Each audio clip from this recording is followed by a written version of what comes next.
Lighting it's more jazz, less classical, right? If that makes sense. And so we think sound should be like that. Welcome. You're dialed into the Acoustics Podcast, connecting you to the newsmakers and innovators that are changing the way the world experiences the art of music and movies. This episode of the Acoustics Podcast is brought to you by SVS, makers of high-performance speakers, subwoofers, cables, wireless audio gear, and more. SVS brings thrilling and immersive audio experiences to more people than ever with expert support, white glove service, and sound that far exceeds the price. Learn more at svsound.com. Sonus Faber, makers of the brand new Omnia wireless loudspeaker system, which is available now from Sonus Faber dealers across the globe. You can read our review of the Sonus Faber Omnia on our website, ecoustics.com, or visit sonusfaber.com to learn more. Now on with the show. Welcome. I'm Brian Mitchell, founder of ecoustics.com. Today in the podcast, we have Rio Caraeff, Chief Commercial Officer of an innovative spatial audio startup called Syng. Their first product is a very unique speaker which debuted in mid-2021. Before joining Syng, Rio's had a very successful career in the music industry and technology startups. He was the CEO of Vivo, the company behind nearly every music video found on YouTube. In addition, he was also Chief Content Officer for the augmented reality company Magic Leap and Executive Vice President at Universal Music Group. Rio, that's quite an impressive track record. Welcome to the podcast. Thank you, Brian. It's wonderful to be here. Thank you for having me. It's a real honor. Yeah, I'm fascinated about your career. And I was curious, what would be something that you're most proud of? I think the thing I'm most proud of, and if I'm honest, it took a while, I think, in my career for me to fully become conscious and to realize it. Was that I have a passion for those who need to put their fingerprints on the world, right? For supporting creators and artists and developers of all stripes, right? So that's anybody from a songwriter to a software engineer, to a photographer, to an architect. Right. There are people who feel compelled to create, and there are obstacles, that they face, right? That they can't make a living. Right. They need to find an audience. They need new tools to inspire creativity, right. or to be engaged, with new technical challenges, right. Whatever it is, right? Or they've got tuition, they've got mortgages, they've got things that we all deal with, and everything I've ever done in my life has been in direct or in some kind of indirect manner in pursuit of that passion. So, in terms of what I'm most proud of, it's that I'm now conscious of that, and that I can direct all of my energy, to that more actively than ever. But I'm also proud, that I've worked hard across many different areas to help developers and creators and artists make a living, find an audience, and have inspiration through new tools, new technical challenges, and new creativity. So the enemy of artistry is, always obscurity at the end of the day, and so I try to keep that in mind. And everything I do is in tireless pursuit of helping artists find their path. Well, let's switch over to your current role at Syng. How did you first learn about the company, and what brought you to it? Yeah, I had spent 5+ pretty intense years at Magic Leap, trying, put your head down, to build something. And all of a sudden, a lot of time goes by. And it was, it was a very difficult, intense, and amazing experience. I learned a lot, from it. And that's a whole nother chapter, to talk through that.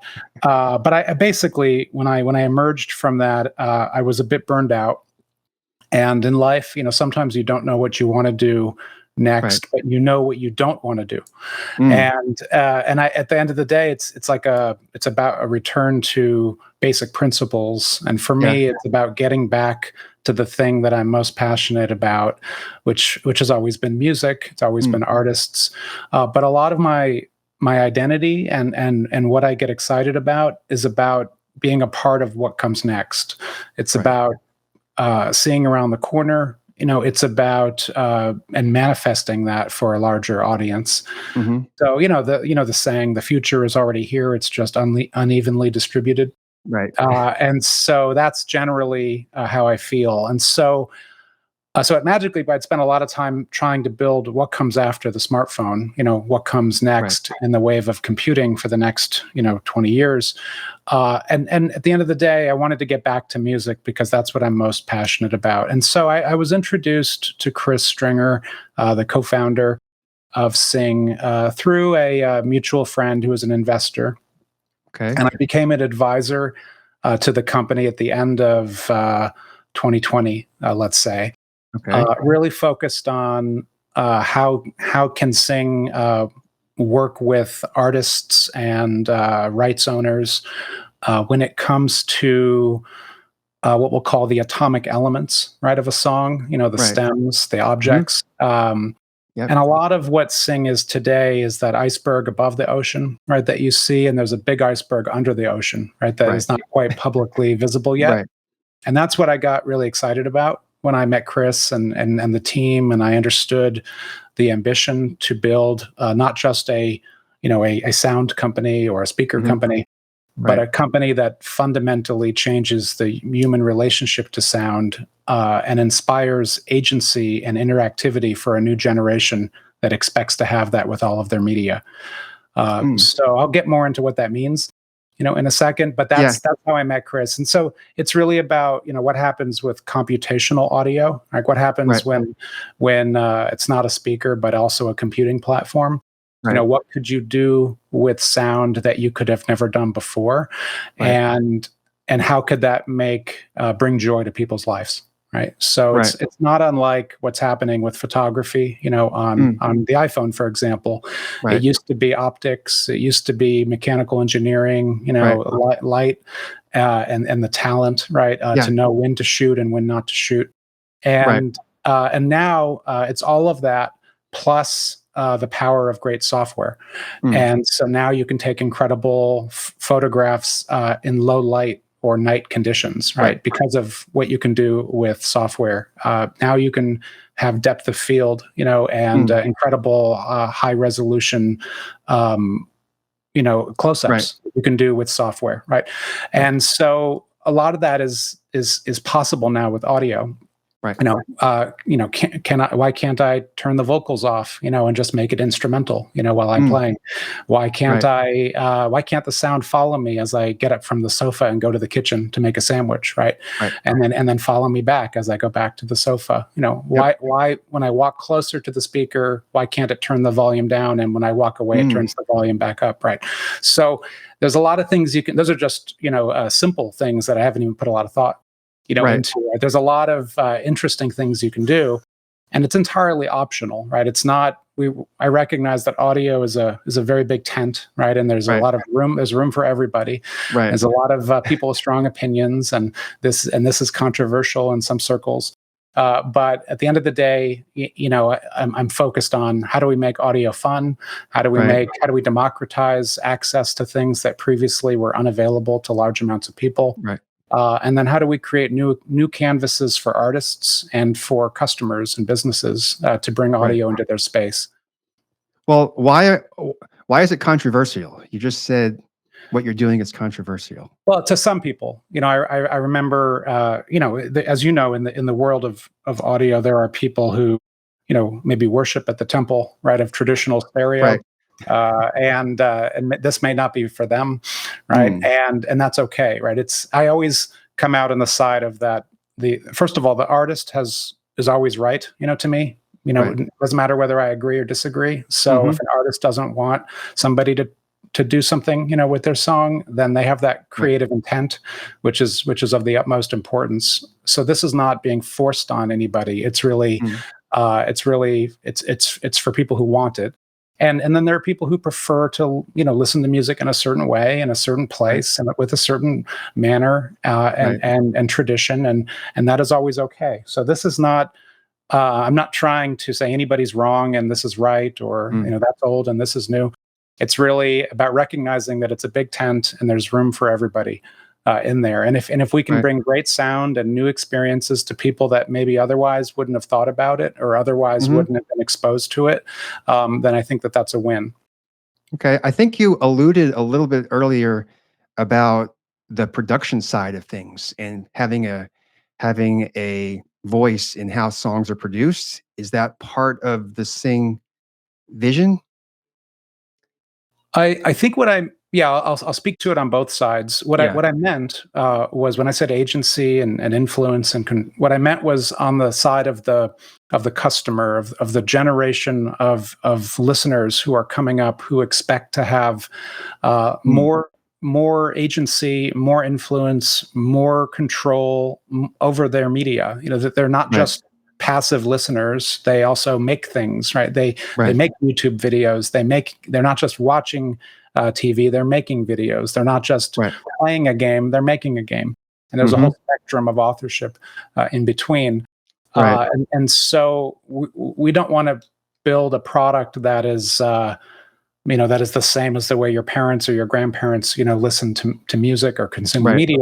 Although it can do all of those things, we want to have if you want to lean in and shape the music and move it around you and feel like you're on stage or layer it together, then we think that there's a generation coming up that not only wants that but expects that. Okay. So that's what we're focused on. In terms of the other side of the coin, in terms of audio production and creation in the studio, we're also very active in that front. But our approach is generally to not have to reinvent the wheel and not have to change people's workflow, right? We recognize, when you're in a production environment, when you have a studio, you have an existing tool chain, you have an existing workflow, you have the way you've been trained, the way you're productive, the way you get things done. Time is money. You can't afford to introduce new things that are uncertain, that may break. And so we're very attenuated, to the reverence that you have to have for that. You can't just say, "Hey, just download some new software and do everything differently," right?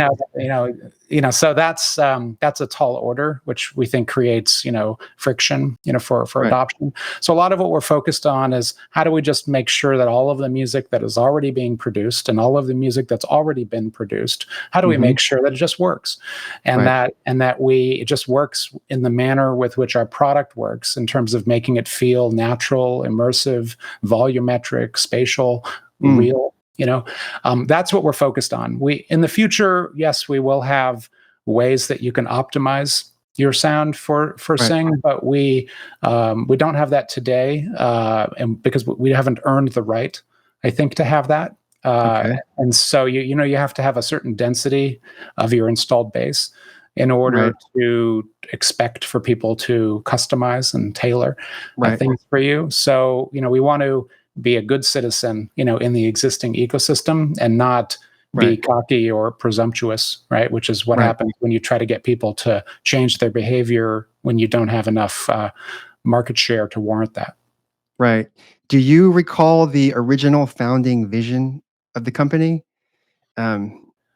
I do. I think the premise, was really about fundamentally changing the humans' relationships with sound, in terms of that sound, getting back to the concept that sound is already spatial. Right, sound is already, and we already have an amazing spatial computing platform. It's called our head, right? And it has, and our ears, and our eyes, and our brain, and our cognitive sensors. Right, birds fly behind me. Trucks drive in front of me. Dogs bark to the left. People talk to the right. We already live a 360 audio world.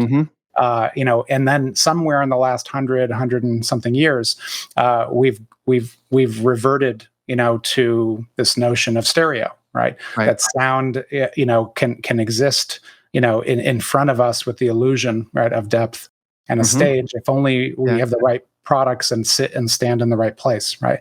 Right.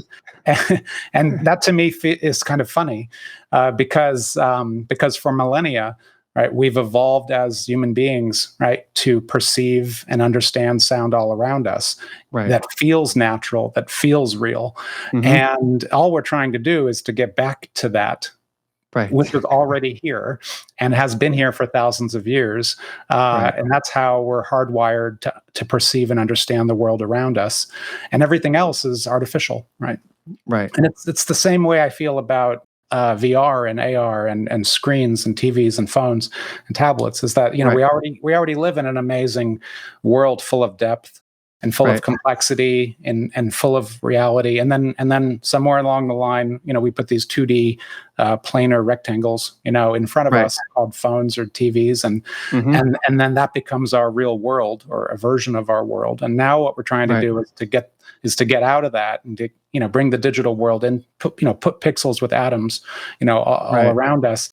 And but again, we and all of it it's more of like, it's a return to what's natural or what's real, which is how we perceive the world. So I think with Syng, to get back on point, the mission with Syng is to have natural sound, real sound, just like the sound that already surrounds us, the bird that flies around our head, the hummingbird that lands in our hand. So that's basically what we're trying to get back to. Right. One of the new terms, Apple kind of came out with this word, spatial audio. Immersive audio is another term. Consumers may know of Dolby Atmos and Sony 360 reality, but they're all attempts to bring you that surround sound 360-degree experience. And I think that's part of the innovation Syng is hoping to break into, because as far as I see, there's no real dominant player in this spatial audio speaker space.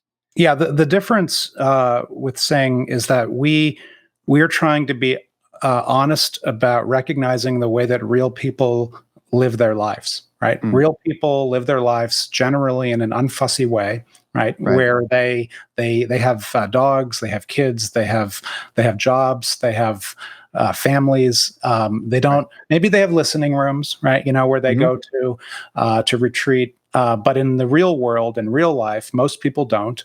And most people have a cognitive load that they have to balance, as in their consciousness. And so we think of sound like lighting, right? Which is where, if you break that down, what is lighting, right? Lighting is utility, right? Without it, you're in the dark, right? So it's critical. Lighting is also ambiance, right? It's vibe. It's the way it makes you feel. It contributes to the emotion, right, of the space, whether it's natural lighting or lamps, that you hang or bring into your home. And when you bring lighting into your home, there's no prescription or recipe that's correct, right? You put lighting wherever you need it to not be in the dark, or wherever you want it in order to feel good about your space, right? You don't put a light 6 inches to the left and 6 inches to the right, of your television, and then tell it inward, right? Lighting is not like that. Lighting it's more jazz, less classical, right? If that makes sense. And so we think sound should be like that, right? So we think that when you bring sound into your home, you should just put it wherever you want to put it. You should put it. You want to put it in the corner, you put it in the corner. You want to stretch it out, the sound throughout your space. You want to put it where it looks good, right? You can put it wherever you want. And we don't think you should have to worry about, what about the reflections, on the wall, or is this too close or too far, or which way does it need to turn, and where do I need to sit, where do I need to stand, and all of that makes my head hurt, because that's not how real people think and real people are. When I say real people, I don't mean I mean the general populace, and so. And because that's, I don't want to live in a fussy way where I feel beholden to an object, So I want the technology to just work. and I don't want to have to read the manual, and I don't want to have somebody come in and sweep my room with the microphone, and I don't want to have any of that, because that's, again, we're trying to make this mainstream and accessible to large amounts of people, where you know, different members of your family, you know, can just use it and they don't have to worry about breaking it. And so yeah, that's what we're trying to get to, is the place where we recognize the way real people, you know, tend to live their lives in an unfussy way, and sound, you know, you shouldn't be afraid about bringing sound into your home. It should look great. It should work great. And it should just heal and function no matter how you use it and where you put it.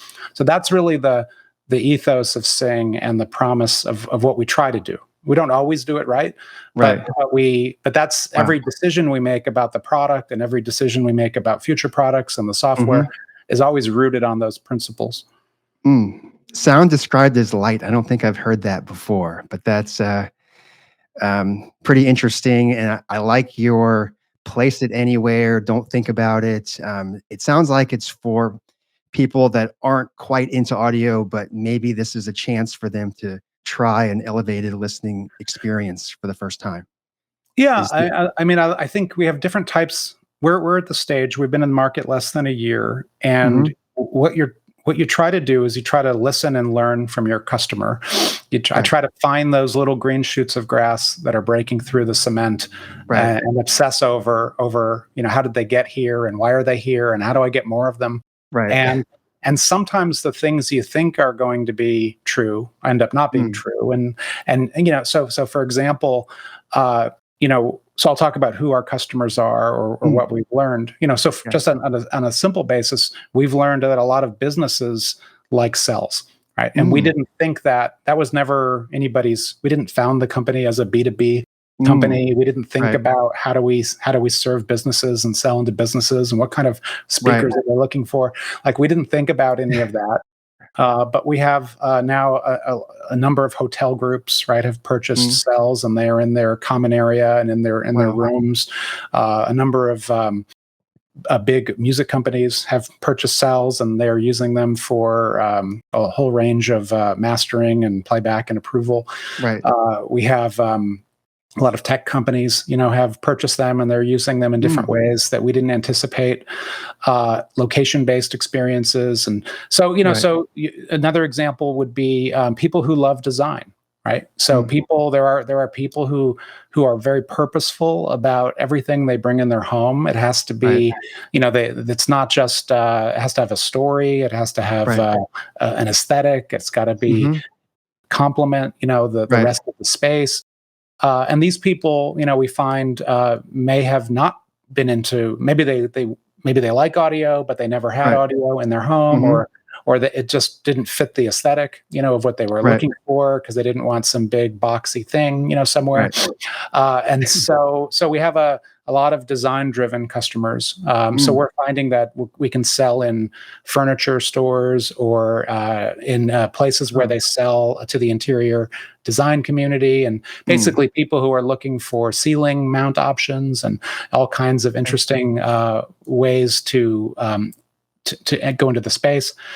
So, you know, I think we're learning about that. But basically, it's people who love new technology, people who care about what's possible with computational audio, or what's possible when it's not a speaker but a spatial audio computing platform, or people who care about design and aesthetics and creativity. But also, you know, there are also a lot of customers who just love the sound, right, as well. And so we do have a lot of customers who have existing investments in relatively high end, you know, audio, and they want to know, how does this compare, and how does this work?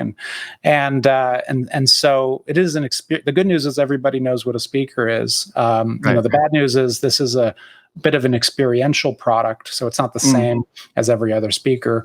And so it does, you know, when we give demos and when we show our product to people, we find that it really converts, you know, 100% of the time, 1-to-1, because in person, you know, when you have 4 or 5 of them in a space, and we're showing you what the new software can do, and sounds moving all around you, you know, in the room, and you have agency and control over it, and it's not fixed and baked, you know, like like sit in this one place and feel Right. the illusion of a height, channel. Like it's when you actually can start moving sound around like multi-touch on your phone, it blows people's minds. So that's who we are. That's what we're trying to do. Yep. Those are the customers that we're finding today. Well, I have the Syng Cell Alpha. That's the long name for them, but you can also just call them cells. Each Yes. speaker is essentially a cell, and part of your innovation is you recommend 3 of them in what you call a triphonic configuration. Is that accurate?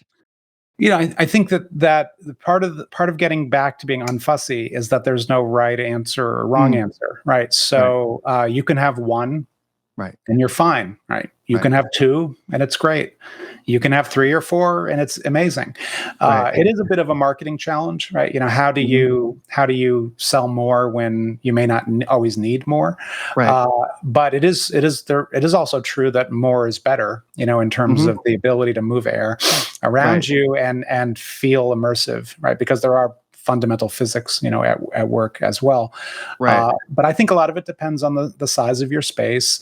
It depends on the what you're doing. Are you watching TV? Are you hooking up to a record player? Are you using it with your computer? A lot of it depends on that. But yeah, for me, 3 is really the perfect envelope, right? Of that triangle, if you will, is really the perfect way, because that way, no matter where you stand, no matter where you walk, no matter where you turn, you feel immersed in a sound bath. Right. Yeah, I mean, the speakers, they're behind me if you're watching on YouTube, and I think you have one in the background Yes. of your space. They're very interesting shaped, and it's very hard to tell just by looking at them, but there are, I think, 8 speaker drivers, if I'm not mistaken, in them. Yes. Like 2 woofers, one goes up, one goes down, and then 3 tweeters and mid bass drivers that go around the middle each. Is that accurate? That's accurate, yeah, and with force balanced woofers at the top and at the bottom. So there's no vibration. It's very stable, and kind of punches above its weight, kind of relative to its size. Right, and these are not inexpensive speakers. The price with the floor stands, I believe, is about $2,500 each now. $24.99 with the floor stand, $23.99 with the table stand. Right. So this is a relatively large investment for people getting into audio. It's hard to say, like, people just getting audio for the first time, this may be too big of a jump for them. But like you said, if people are design focused and they're designing a room and they don't want speakers to overwhelm it, this is not inexpensive when you compare it to some furniture and when you compare it to a lot of other high-end speakers. So it's a very interesting price point. I'm curious if that's been a challenge, or it's just part of what it takes to build a speaker to this level. Yeah, I think that the interesting statistic to share is that 43% of our customers come back to buy 2, 3, 4 or more cells. So they start with 1, they're not sure, what's the return policy, where are the reviews? Let me do my homework. I'll try 1, and if I'll return it if I need to. And I see these emails every day. People write to me, and then but 43% come back to buy another one and another one and another one, so it is a little bit of a gateway, where 1 is good, but when you have 2, it really is incredible, and 3 is amazing. On the price, I think that when we came to market, we were a little bit cheaper. We were in the $1,600-$1,700 dollar range, and what we found was that fundamentally, the supply chain and global semiconductor situation in the past year, really, it was difficult, to get through if you're a small startup company, if you're not Apple or Samsung, kind of hoovering up all the parts. Right. And so there's that. We're not a $1 trillion company, or subsidized or backed by, some larger behemoth, in some other business. So if we don't have, good unit economics, we can't. We'll go out of business. And so there's the increased cost of doing business, the increased cost of parts. The other part was really the original pricing structure. Was primarily a D2C kind of pricing structure where we would sell directly to customers. And it didn't fundamentally take into consideration wholesale, retail, or professional installers or integrators or, other types of channels which we exist in a world where those are necessary, right? So we don't exist in a world where we expect everybody to just always come to us, and buy it one day, but that's not. We found that wasn't realistic. And if we wanted to put ourselves in places, like we don't have hundreds of stores, people can go to, we don't, and there are still people will buy mattresses and cars and homes even without seeing them in person. But we also live in a world where there are people who need to see those in person and who want to listen to it before they buy it. And so in order to grow our distribution and our reach, we had to have a different cost structure that allowed us to essentially pay those people as well. And we also found that the other products that people were cross-shopping us with, or they already had, some Devialet Phantoms, or they already had, some, B&O this or B&W that. And we found that those were all significantly more expensive than our product was. And also in the world of premium and luxury goods, there's like an reverse psychology effect, which is the thing that costs less can't be as good as the thing that costs more, which makes no sense when you say it out loud, but is very true in the psychology of luxury goods. And so all of those things are true at the same time. And so we just had to, and we didn't want to raise prices multiple times. We wanted to just do it once and rip the Band-Aid off there. So we did a cost adjustment. We have not seen an impact, in sales. And we've right-sized the business so that we can be here for the long run, which is what matters to us and our customers. Yeah. I think it's been reported that Syng raised $48 million. And although I'm excited to see that level of investment in high-end audio, I don't recall another investment that large unless you think back to Sonos between 2005 and 2007. Does it take that much money in 2022 to launch a new startup or a loudspeaker? I would say that it takes a lot more, than that, frankly. When you're trying to do something new, it's never really cheap. And it takes a lot of fuel to get to Mars, is one way to say it. And you're talking about software, you're talking about cloud services, you're talking about all of the mechanical and electrical components that come with building speakers. And then you're talking about all of the underlying tooling to build a full stack software company as well. So most of our headcount is on the software and services side of the company. We have a lot of people on the acoustic side and on the hardware side, but in terms of unlocking all of the iceberg under the ocean and the kinetic energy about what's possible, that's all software. And so that's so there's been a lot of R&D that's gone into building Cell Alpha, and that will be amortized into future products that are more accessible to larger amounts of people. This is our Model S, if you will, maybe not the Model 3 yet.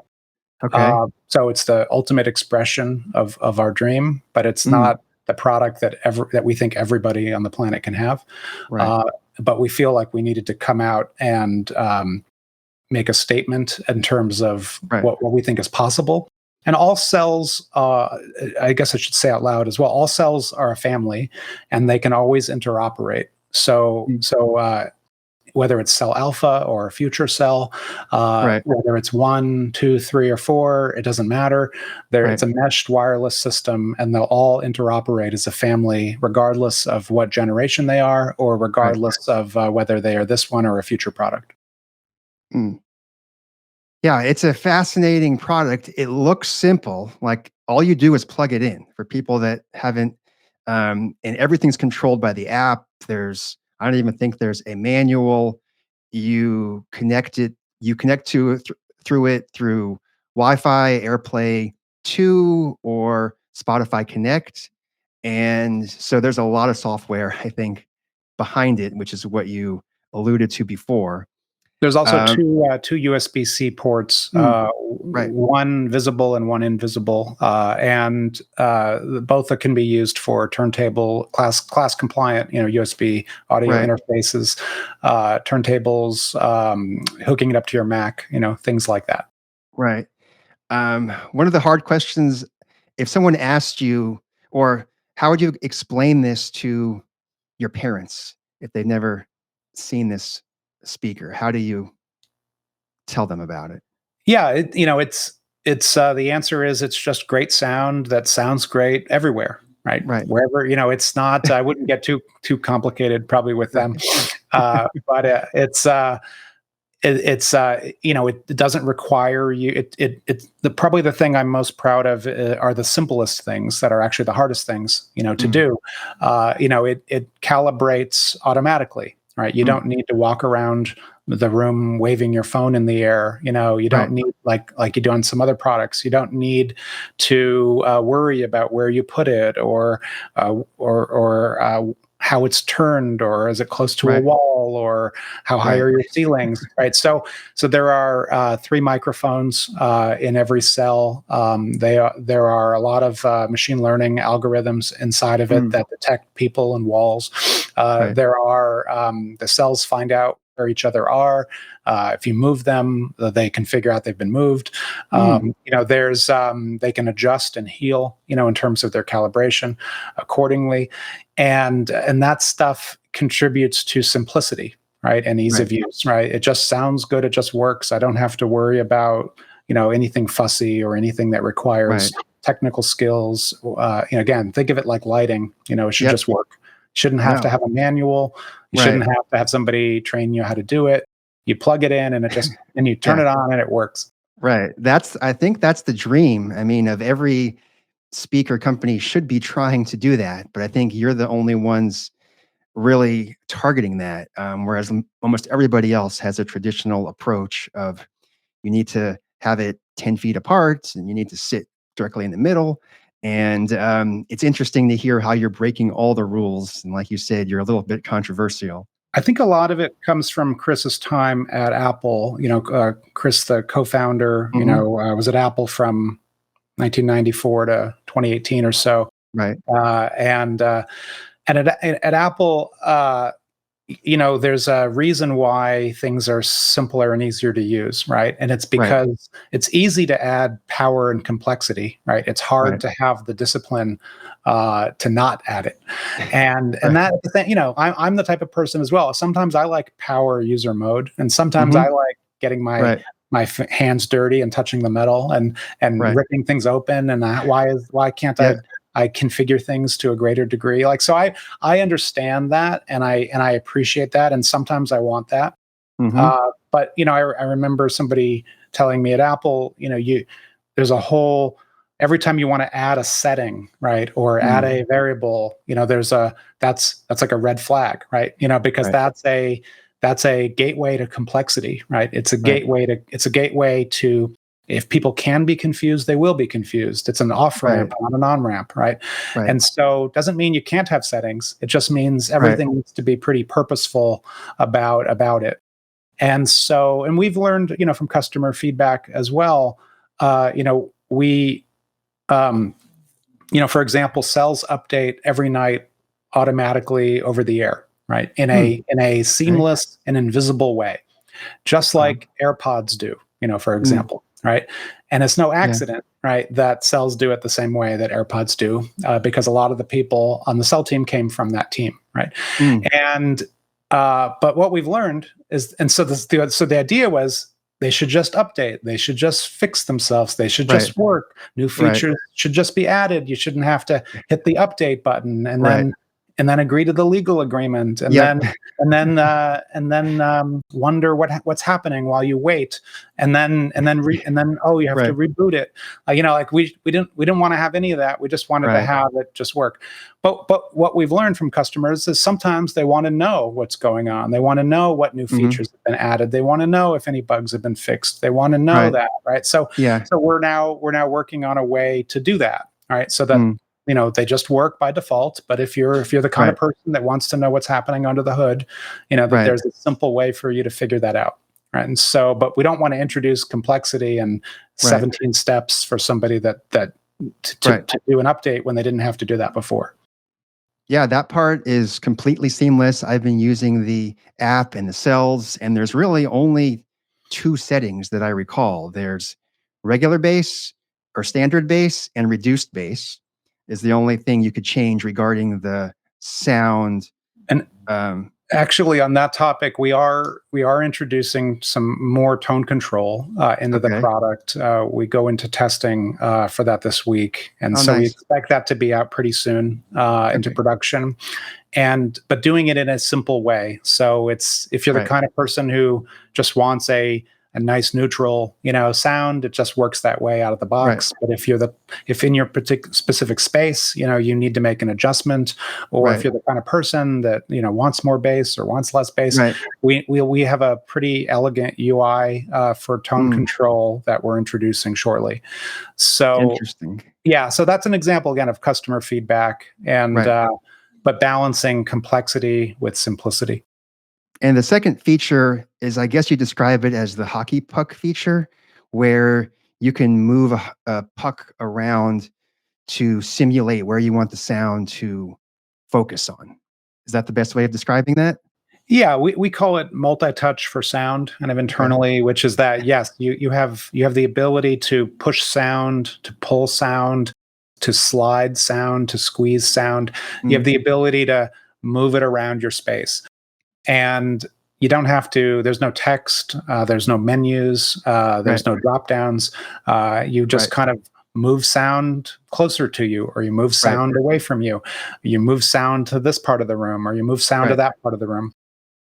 In the future, what I'm really excited about is what you can do, what more can you do with that, right? So I alluded to earlier, sound having a sense of a consciousness, right, about where you are relative to the sound, and can the sound react to my presence? When I come closer to it, can sound follow me? As I move around the room, right? If that's what I want, right? Not by default, but can I pin sound, to people or places, right? And so all of that is essentially built on Triphonic, which is the name of our sound engine that makes all of this work. Okay. Is this may be part of what you're talking about, is head tracking potentially a feature? Is that what you were alluding to, of how it follows you? No. Or is that different? Well, I was talking about different possible futures for Cell that are not. Yeah, so I was talking about kind of more of a vision of where we can go with cells.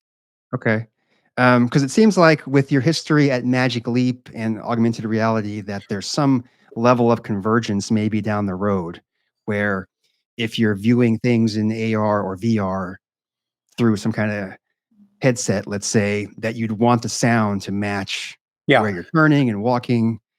I think all of that is possible and really interesting. There's no reason why. I mean, again, as a society, we start to embrace, Apple Glass or AR or other types of products where the digital world and the physical world become seamlessly and persistently integrated. The having audio, come through, little things in the headset, we don't think is going to be the way everybody is going to do things. And so, yes, having the ability to have cells work with that new world of computing that's around the corner Right. is also possible. It's not required, Right. but it is possible.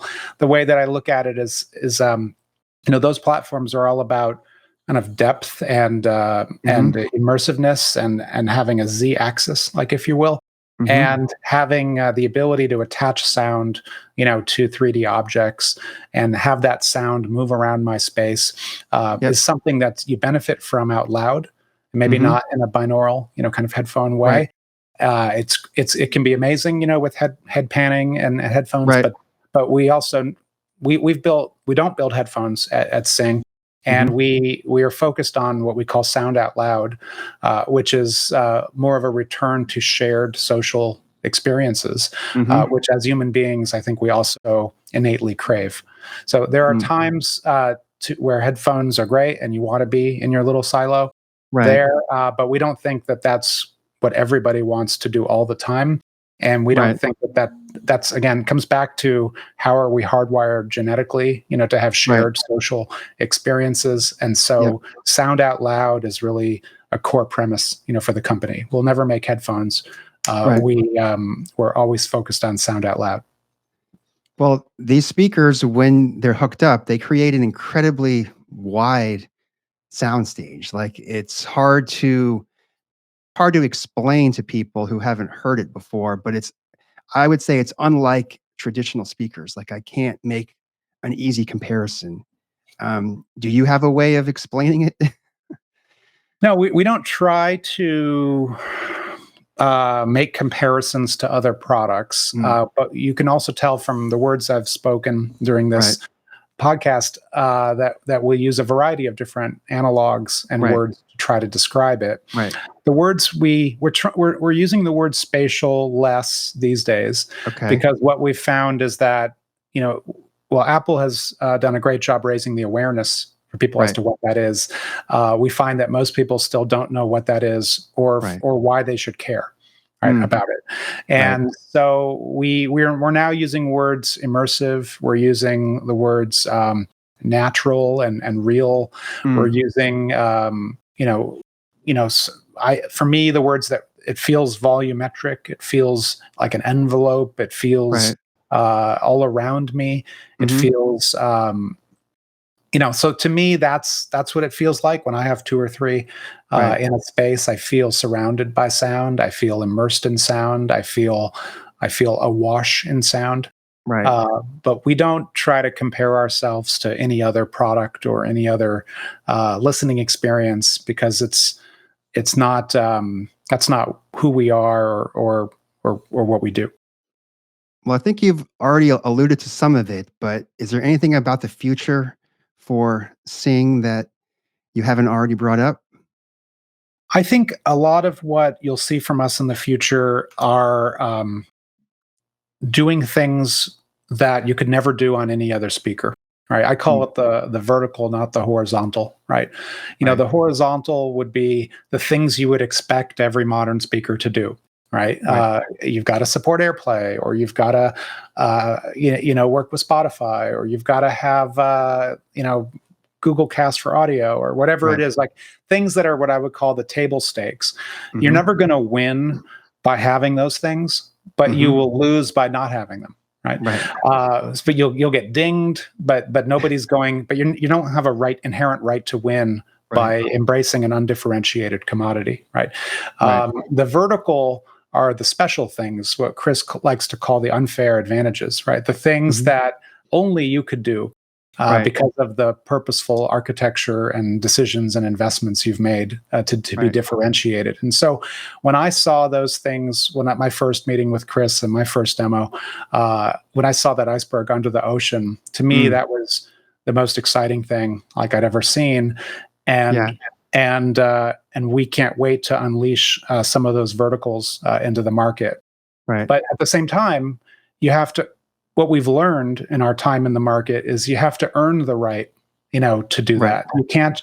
And so we've had to focus a lot on stability, reliability, network performance, making sure there are no dropouts, right? Or how does it, if there's Wi-Fi issues and things that are unsexy and under the hood, type of stuff that you just take for granted and assume that it should work. We had to put in the hours and put in the work to make sure that the cell gets to that point. And then we earn the right to do the vertical, right? But if we just introduced all those things on day one, and we had, if we had reliability or performance issues, nobody cares, right? Because if you can't trust that it's always going to work, it doesn't really matter what new stuff it can do, right? And it's a fancy paperweight, right? There. So I think what I get excited about is all the new things you can do that you can only do on cells, that you could never do on anybody else's product, that are enabled by Triphonic, that are enabled by computational audio, and that basically bring joy, to people in interesting ways. Yeah, I mean, when I first unboxed the speakers, I thought it was very Apple-like. I had thought if Apple was going to invent a high-end audio speaker, it would look something like this. So it's not surprising that the founding team came from Apple and had a large amount of success. I think they were part of the iPhone design, if I'm not mistaken. Yeah, Chris was the lead designer of the iPhone. And I guess part of the question is, was this a project that could have been done by Apple? Or did Chris leave Apple to do this? Because I think in Chris's own words, is that he's always loved audio and been passionate about sound. And I think if he could have done it at Apple, he would have. But I think Apple is of a scale, now where everything has to be a $10 billion business, or it's not worth the time it takes to bend down and pick up that penny. And so I think even with the tremendous success of AirPods, and Chris's last product that he designed was the AirPod Max headphones. Those are all great products, and huge markets by any metric. But I think he felt like he had to leave in order to focus on building the what does the next 100 years of audio look like. And you have to build, the saying is, you build hardware so you can build better software. And it is hard, to build hardware, especially, in this market. But we are you have to be accountable for your destiny, and you can't make excuses, and you can't build on quicksand, where you're an app on somebody else's device that can come and go. So you have to put in the work, to be fully accountable for your destiny with hardware, software, services, distribution, marketing, and that's the mission that we're on. So I think we take a lot of inspiration from Apple, and there's a lot of common DNA, but I think we thought that there's a big enough market for us to do this, but we're not a $2 or $3 trillion company. Right.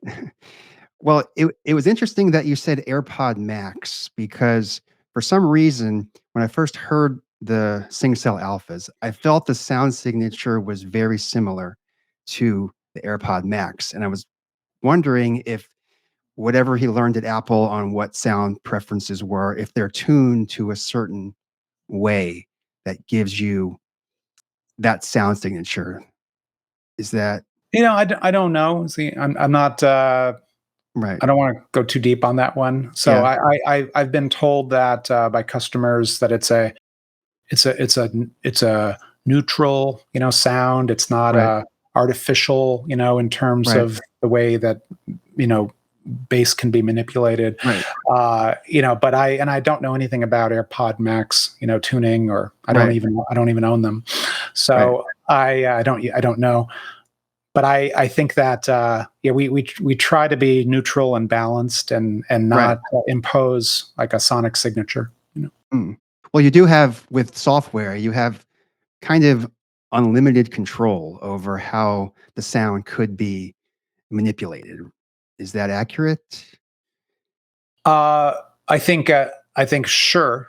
Yeah, I think, but I think the philosophy for the product is really that everything has to contribute to great sound, right? There's nothing extraneous in the product that doesn't directly contribute to sound, right? So as you can tell, the weight of the stands, right, is designed in such a way to contribute to the force balanced woofers, right? So there's no fabric, there's no screen, there's nothing that's not directly contributing to sound and the projection of sound and the way sound can be moved, right? So everything is everything in the cell, every dollar, every cent, goes to sound, and there's nothing that's there that's not needed. And so that's Chris. I've heard him say that before, and that's the design philosophy of the company. But yes, and that, I think that's why, because you can do so much with software, it's more important what you don't do than it is what you do. And because it's easy to do lots of things, and then somehow you've messed it up along the way. So we try to be really careful about not changing that. And I think that's what the original, simple, like we didn't even have any sound settings or tone control. And then we had some customers say it's a little too much of this or a little too much of that, and give me some ability to tweak it. And we want to have conviction and fortitude about what we believe in, but we also don't want to be stubborn and not listening to customers. So culturally, a lot of what I try to bring to the company is an obsession over customers and pleasing customers. But you can't. We don't ask customers what they want, right? We have a vision for what we think the future should be and what will bring people joy. If you ask people what they want, Henry Ford, you'd get a faster horse, whatever it is. So we all know that adage. But at the same time, we want to have an attenuation to customers and be listening to customers, and then be nimble enough to react to customers, but to be able to take that feedback and implement it in our way. So, like, for example, we get asked a lot, why is there no Bluetooth streaming, right? And the answer there is we have Bluetooth. We use it for setup. We use it for talking to your phone for some purposes for setup, but we don't think Bluetooth is great for audio fidelity. And hopefully everybody who listens to this would agree with that fundamentally, you're losing convenience is trumping quality, in that example. And so that to us is a line we don't want to compromise. We don't want to compress audio. We don't want to throw out any bits or have any lossy stuff. So Bluetooth streaming is off the table. Right, because it's an off ramp, to where all of a sudden you're compromising on quality, and that's not in line with our brand. No, that makes sense. Like, I don't think most people even know that Bluetooth is a degraded audio standard.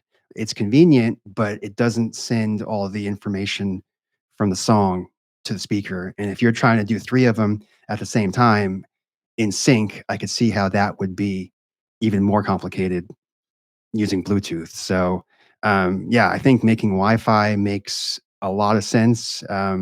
That's what AirPlay 2 works over, which is your home Wi-Fi network. So that's what you need to make these work. Or, like Rio said, they have a USB-C port and you can plug in external devices. But I think most people are using them wirelessly, and the convenience is certainly there.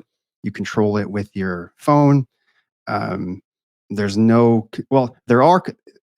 a control on the speaker that's almost hidden. Is that a volume ring? We call it a control ring, and it's it's a nice touch. It's a tactile little ring that has a little mechanical haptic feel, and essentially it turns volume up or down, and you can pull it down to pause and pull it down again to play, and that's it. And it's like when I get into a car, I hate it when there's no volume knob for the stereo, and now it's a touch screen, and I got to go to the screen, and I got to figure out where that is. And to me, that's a pain in the ass, right? And so just because something can be made digital or virtual doesn't mean that it should. And so we wanted to always have that analog, tactile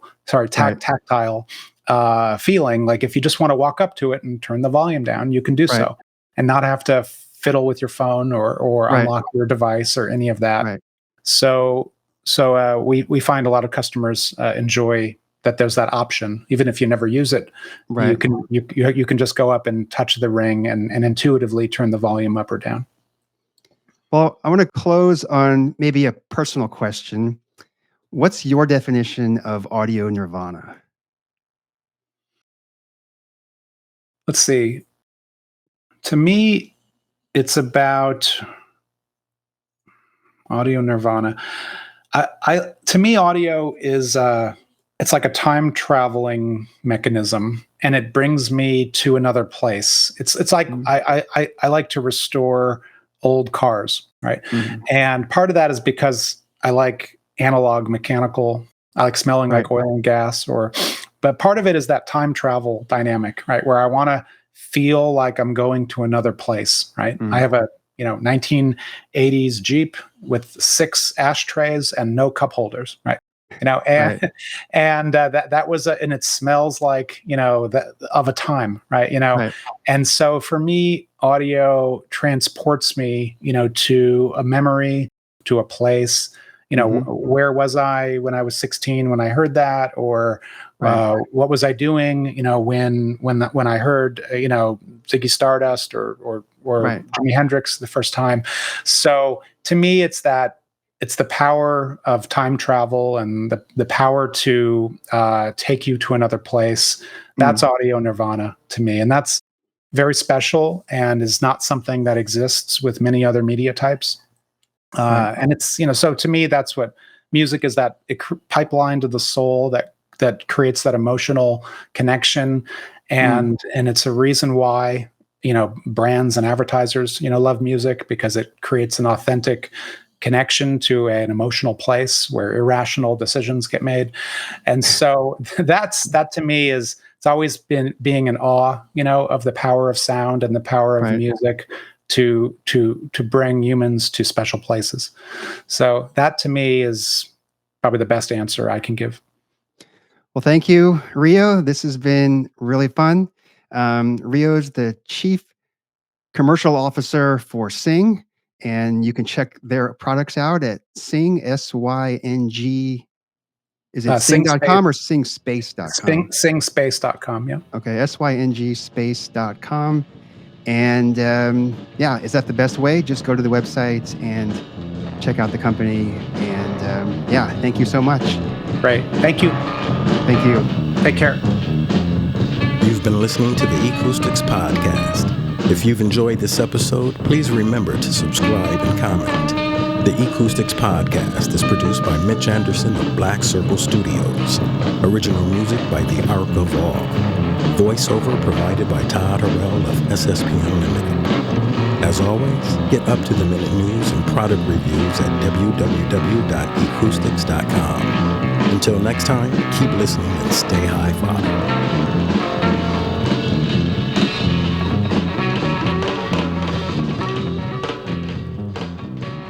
This episode of the Acoustics Podcast is brought to you in part by Black Circle Radio, all vinyl radio programming since 2009. For more information, please visit www.blackcircleradio.com.